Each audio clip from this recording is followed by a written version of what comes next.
Hello everyone and welcome to the Planning Game Podcast, your weekly podcast for real world planning solutions to real world planning problems. My name's John McDermott from Town Planning Expert. Let's get right into it.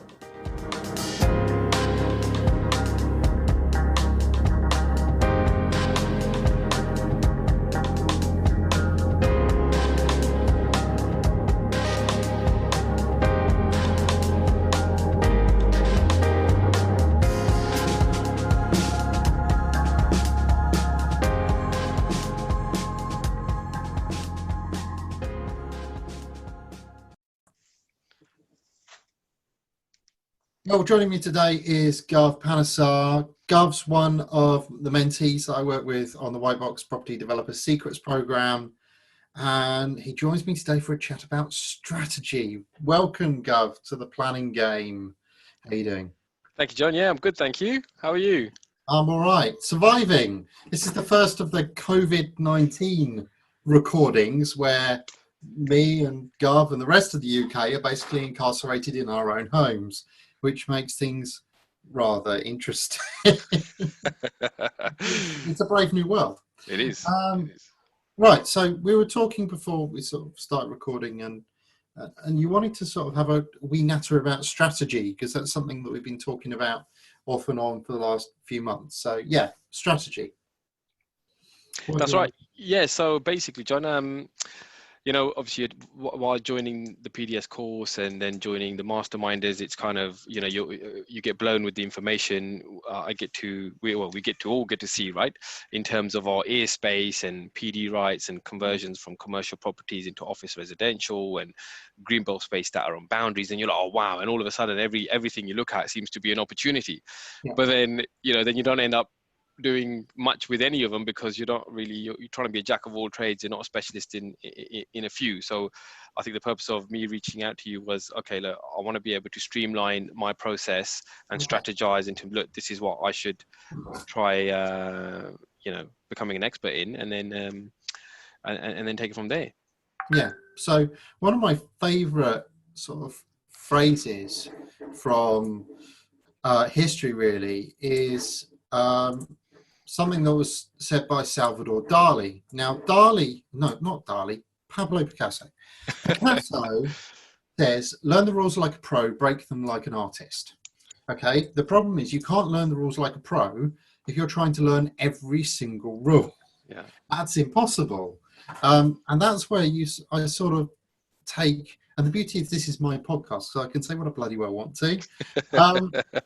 I take kind of exception to the multiple property strategy solution.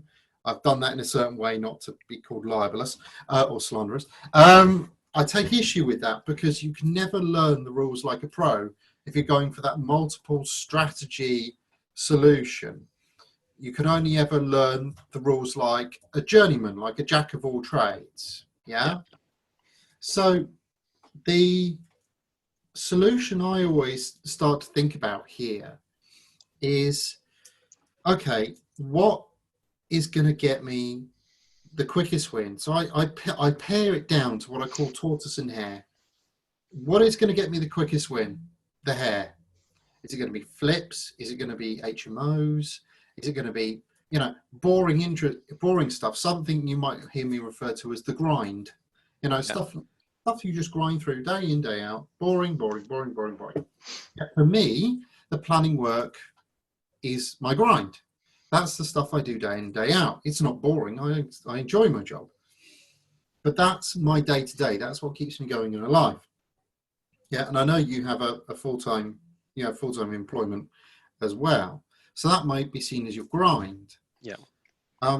Some property developers jump off the cliff, as it were, do a full-blown Brexit from their day-to-day life without having their grind sorted out, without having their day-to-day sorted out as their primary strategy.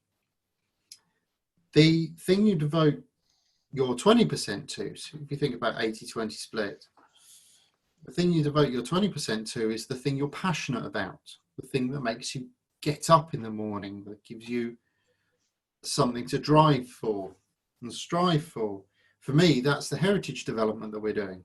That's the thing that gets me up in the morning. That's the thing that gives me, gives me a buzz. I'm really excited about it. So I think the first thing I would always challenge any developer to do, or anyone like yourself to do, is identify your tortoise and your hare. So the hare being your grind stuff, the stuff that's going to make you money. That could just be your job, right? And yes, 80% of your life is devoted to your job, and great. That's just the way it is right now. What is your 20% then? So what's the bit that's going to make you really excited? So the thing I almost challenge you to start with, Guv, is, when you look at all of those development strategies that are out there in the marketplace, what's the bit that makes you think, oh, I want that, I want to do that, that's exciting, that's fun? What's the one that gives you that, James May calls it the fizz? What's the thing that really gets you going? Oh, interesting. I think so far, well, I'd have to think about that question a bit longer, but at the moment, I think the ones that get me really excited are the really big back gardens, because I'm thinking, I could get a few more houses in the back of that, or right. Nothing more complicated than that, right? I'll take your first answer. Yeah. The first answer that comes to your head right away is probably the one that's most truthful. Yeah. That's the one that you go, yeah, I'm there straight away. Yeah. I'm with that straight away. So let's think about back garden development. Yeah. Right. Now, back garden development can be really easy to access if you just get it right. Yeah. It can be simple. You're in the perfect city to do it right now, because the Mayor of London, for those of you who are listening in like months' time, it's currently like the end of March. It's the 30th of March. And last week, the Mayor of London was told by the Community Secretary that he cannot publish the new local London plan. And the reason why he's not allowed to publish the new London plan is because London cannot find enough housing, period. Yeah. London has 3 or 4 authorities inside of it that are nowhere near their housing targets, by a good country mile. Yeah. Right? Spelthorne is in awful trouble. City of London Development Corporation, the City of London itself is in massive trouble at the moment, can only find 30% housing land supply, which is ridiculously low, right? Yeah. So the whole of the city is desperately trying to claw for housing. You're also in a city where this idea that you can build in the backland, you can build in gardens, you can make things more intensive, is being adopted over and over and over again. I only have to look at what's going on in Croydon at the moment, with its resurgence on urbanisation, to understand what is going on. So we then need to sort of apply those thoughts to your area and your Hillingdon, north west London, that area. So anything between sort of, Spelthorne, you've got Spelthorne, you've got Uxbridge, you've got Hillingdon, that area, ratcheting up towards, I guess, Brent, is the one next to Hillingdon. And then you need to look for properties that are going to be compatible with what you want to do. Now, this is not necessarily about being Mr. Hillingdon or being Mr. Spelthorne or Mr. Brent or whatever, right? This is simply about being able to identify the opportunity that exists. So what I want to do is, and it's going to sound really weird on the podcast because you're going to hear my mechanical keyboard in a minute, ratcheting away. Yeah. But I'm just going to nip into my favourite tool, as you know, which is Nimbus. Share my screen with you. Obviously, people on the podcast won't see this, but I'll be as descriptive as possible. Yeah, that's the problem with doing video and a podcast, is it kind of falls apart. But it's okay, because let's face it, it'll be interesting. So let's just nip into Nimbus. And there is the mechanical keyboard tapping away. And what I'll do for Guv, but not for our home listeners, because you know what, you can't see it, is share my screen. There is my screen. So if I just zoom on in, so you're in kind of this quarter, aren't you, of that's right, the city. M4 up to M1, Elstree round to Hayes. Now, if I use the Nimbus councils overlay, we can see just how many councils we've got to play with there. We've got Hillingdon, Ealing, Brent, Harrow, Hertsmere outside of London, Watford outside of London, bit of Barnet, and then, you know, if we dare go so far south, we've got Kensington and Hammersmith and Fulham. Would we go like one next door, which is like South Bucks and Chiltern? You could potentially go. Or is that changing the kind of strategy then? It's changing the character of it and changing things a bit. Okay. So for the announcement that's just been made, you want to be focusing on the London boroughs. So let's just have a look at your home borough, which is Hillingdon, isn't it? Yeah, that's right. Now, Hillingdon is here. There it is in all its infinite glory. What we're looking for here, Guv, is we're looking for suburban areas. Now, we want suburban areas because the suburbs were built to a more spacious plan form than the terraces, okay? And this goes way back to when London was developed back in the 1800s. So in the 1800s, the terraces, you know, in Harrow and Ruislip, the London-style terrace was developed.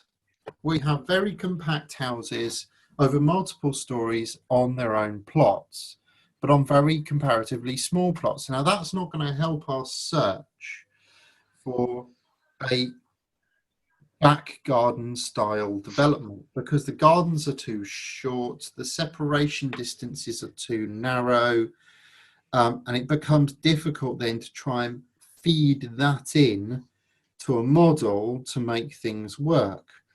You do have, for example, some roads that have back alleyways like this, where you have longer gardens with back alleyways, but the alleyways aren't wide enough and are not suitable enough to try and get anything to reasonably work there.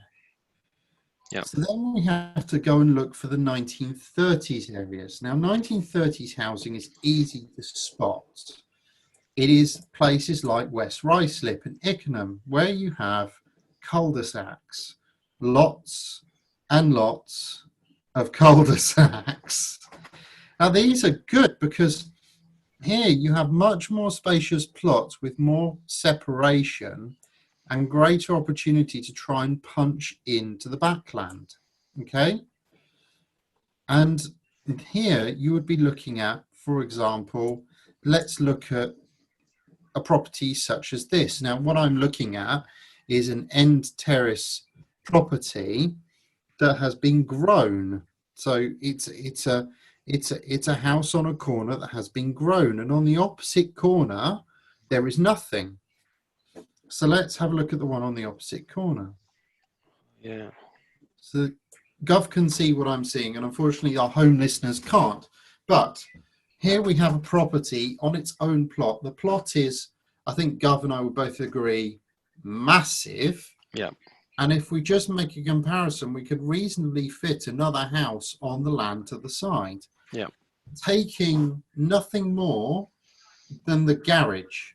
So we're not taking any parking away, really. We're not taking any garden away. We're going to chop the garden, obviously. We're going to take a line in the sand and just chop a plot. But the plot that's left looks plausible. It looks about right. The garden looks good, and it achieves another house. Would you say these are detached houses? And then I know the other person's done a double story on the side, but this plot on the opposite corner, I mean, how does that go then in line with, because Hillingdon are, you know, very difficult in terms of, you know, the kind of street scene and housing, right? So the other challenge would be, okay, if we manage to negotiate with the owner that, oh, we can, you know, build on the end of it, then it's like, how do you overcome Hillingdon Council's? So you provide a detached house, you create a gap, yeah, and you play a suitable argument through pre-application. You don't do anything more complicated than that.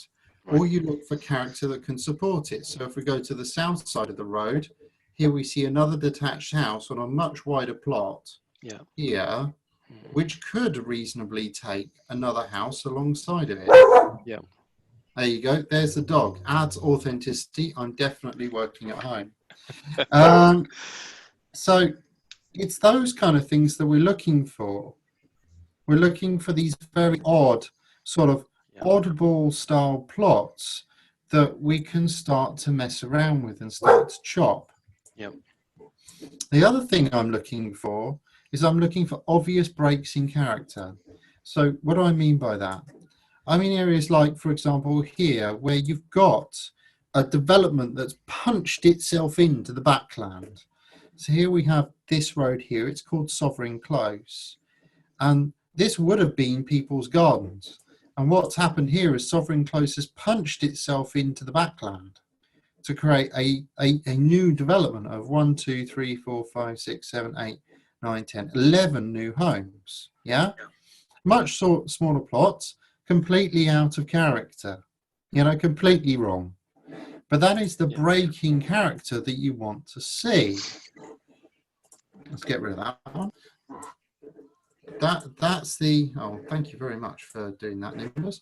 That's the breaking character that you want to see, that you want to sort of understand, because, there we go, then you're starting to see an opportunity of assembling more backland and repeating the same patternation. Does that make sense? That makes sense, yeah. So Hillingdon isn't the dead zone that we thought it was. It could be an opportunity. You also have houses like this. So you've got number 28 sitting in front, and then you've got the more massive 28B sitting behind, and a smaller 26A sitting alongside it. So, that's quite a lot of backland development there, isn't it? Big houses. Oh yeah. I mean, that's a very big property. That property there has a swimming pool. Yeah. So the question I would be asking is, can we find another plot that mimics those kind of circumstances? In reality, all we have to do is go to the south side of the road, where we have equally large gardens with, large car parking areas and stuff punched out to the back. That's where I would be aiming at. Oh, there's another one. Monarch's Way has a lot of houses that are punched out of the backland. Yeah. So that's what you want to look for in terms of patternation. Does the urban grain, does the pattern support what I'm trying to do?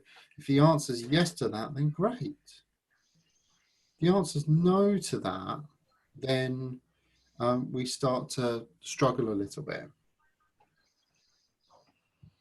See, that would be my, I guess, you kind of end up doing what you know, and that's a kind of few projects I've done is backland in other areas. But then, on your experience, what else would you do in Hillingdon apart from backland development? Is there something else that you're aware of that works really well, that you would say, actually, Guv, why don't you look at this rather than just focusing on that?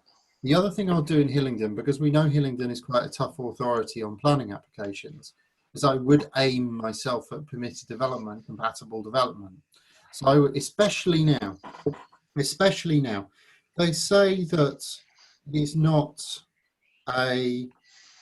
it shouldn't be a poacher's game right now, but it's going to be. We all know it's going to be. And because it's going to be a poacher's game, what we have to do is understand, okay, where is the bite going to hit? Where are people going to need our help?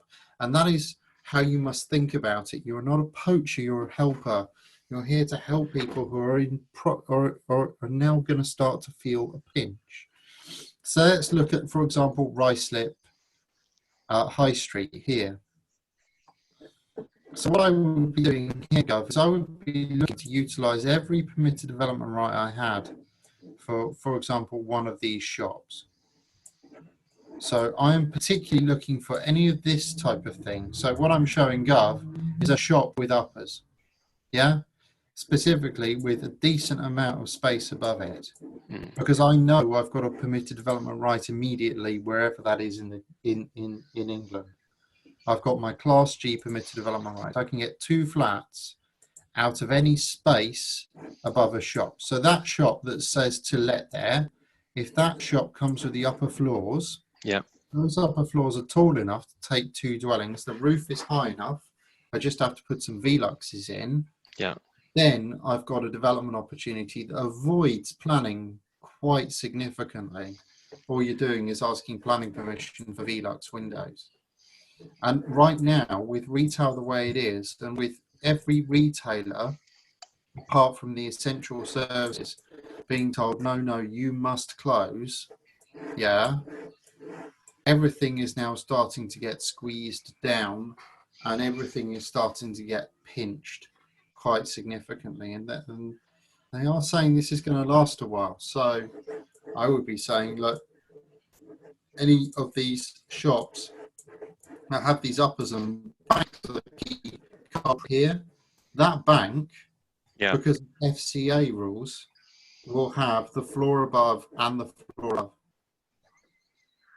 And that's because it's kind of bad form to rent the upper floors to a business that's not yours if that upper floor is immediately above your, shall we say, vault. Yeah, of course. So that bank that I'm showing you, and I'm showing Guv a rather fine bank on this road, will have two upper floors associated with it that you can buy. You could seek to purchase the whole building and convert the uppers and then utilize the ground floor for retail. You don't do anything more complicated than that. Yeah. And that could be your fast, quick to access development, because you don't need planning permission. You're avoiding the need for planning permission there because you have this permitted development right, which grants you a planning permission. Lovely, lovely. So that's where, if I was suggesting you to do anything, it would be that. It would be to look in the high street, see what's going on inside of the high street, and then look at backland development, but particularly focus your attention on where it's already been done. Yep. So it gives you a pattern to follow. It gives you, it's harder to start that, but it's much easier to follow a pattern. Yeah. Yeah. Any space then, John, coming back to the Ricep example, there was some I saw on one of the Hayes High Streets, actually, between two shops. There were about 8 shops that they were all single story. They didn't have, actually, I might take you there. Do you mind if I take you there on Nimbus? Yeah, do it. Share the screen. Okay. Actually, all right, yeah, let me check my screen 1 second. Let me get Google Maps ready before I start sharing.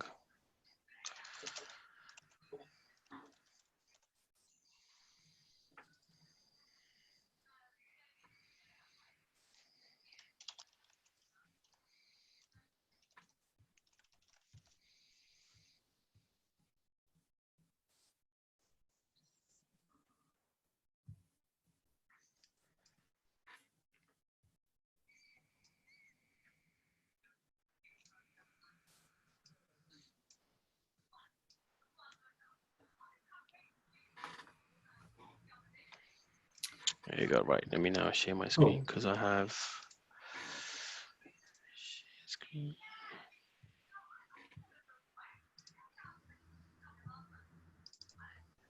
Let me know if you can see it. Now it'll pop up in a sec. There it is.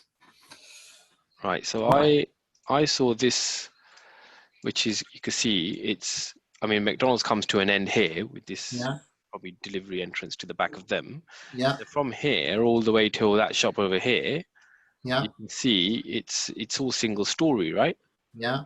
Now I'm thinking, rather than having to buy 5, 6 different freeholds, first question is, it's probably plausible to have, a first floor and potentially a second floor added on above these shops. Mm-hmm.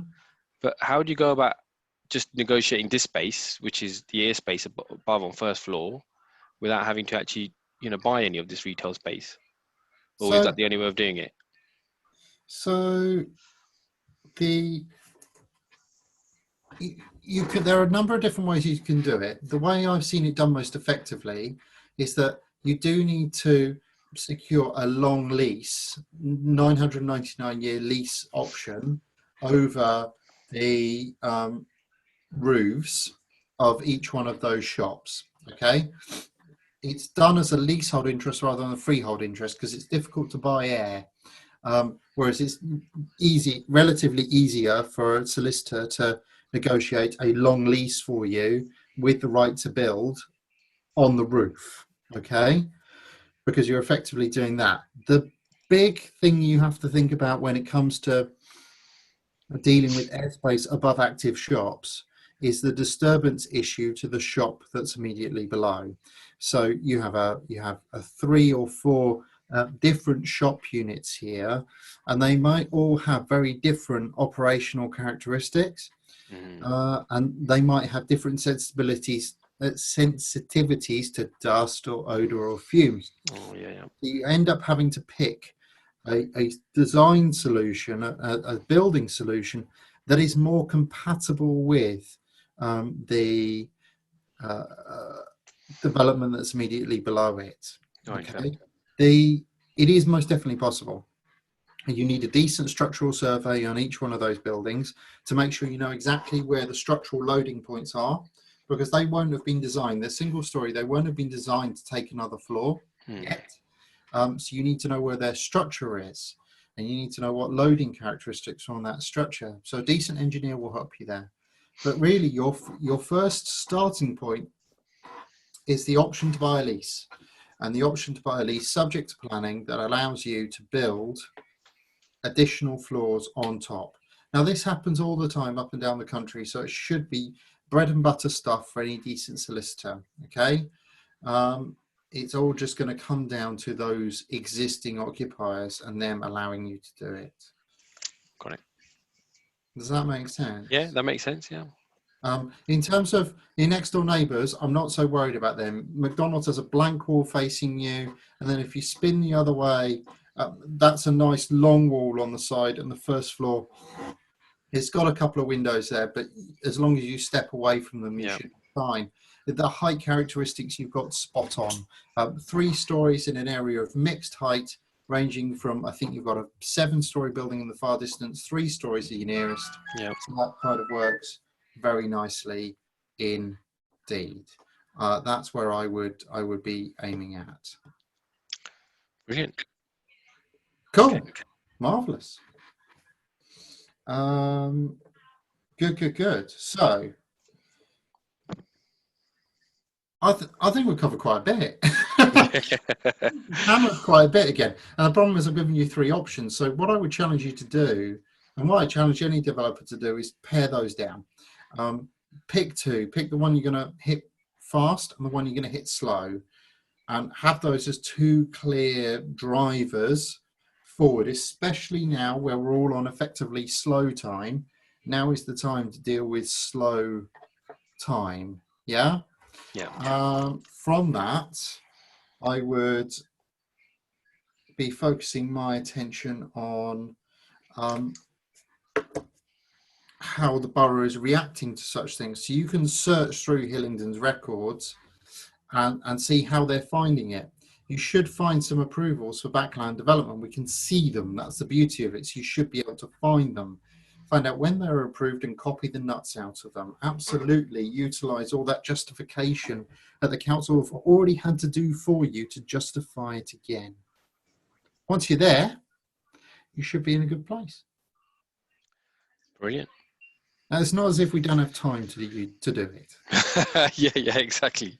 And what about the councils, neighbouring councils? What would you say would be their, so sticking to, say, backland development, if we went across to the Chiltern and the South Bucks, which is the boroughs next door, just outside of the M25? Apply the same logic. Same logic, okay. Yeah. But the impetus is going to be different. All right? Yeah. There, you're in the green belt, so you need to focus on inside a town only, please. Don't try and stretch it into the green belt. You'll only incur the wrath of the planners and definitely the wrath of your favourite neighbourhood planning consultant. You won't get anywhere fast. So I would say stick to the design principles that I've suggested for you in Hillingdon. Yep. Apply the same logic. Certainly PD is the same. It's not going to have changed just by crossing the M25. Of course, yeah. That remains the same, and keep an eye out for the new PD rights in summer, which are quite interesting and quite exciting.